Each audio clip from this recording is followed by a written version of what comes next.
இந்த படத்தினுடைய மிக மிக மிகப்பெரிய ஜீவன் அப்படின்னு பார்த்தோம் அப்படின்னா சிவகார்த்திகேயன். சிவகார்த்திகேயனுடைய நடிப்பில் தி பெஸ்ட் மூவி அப்படின்னு சொல்லி அவருடைய கெரியரில் நீங்கள் எடுத்தீங்க அப்படின்னா அமரனை சொல்லுவீங்க.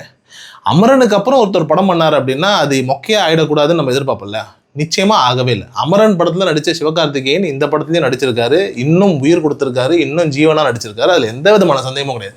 சிவகார்த்திகேயனோட நடிப்பில் இந்த படத்தில் நீங்கள் எந்த விதமான தொய்வும் சொல்ல முடியாது. ஏன்னா இந்த கதாபாத்திரத்தை ஒரு கமர்ஷியல் ஹீரோ சொல்ல போனோம்னா அடுத்த ரஜினி அடுத்த விஜய்ங்கிற லீடில் இருக்கக்கூடிய ஒரு கமர்ஷியல் ஹீரோ இந்த கதாபாத்திரத்தை ஏற்று நடிக்கணுன்ற அவசியமே கிடையாது. ஏன்னா எப்படி அமரனில் வந்துட்டு கடைசியாக வந்துட்டு அந்த கதாபாத்திரம் செத்துருமோ, இந்த கதாபாத்திரம் வந்துட்டு கடைசியிலலாம் சாவாது. பட் இந்த ஒரு கதாபாத்திரத்தை வந்துட்டு ஒரு சின்னதாக வந்து ஒரு மென்டலி டிஸ்டர்ப்டான ஒரு கேரக்டர் மாதிரியான ஒரு நிலையில் வந்து இந்த கதாபாத்திரம் நகரும்.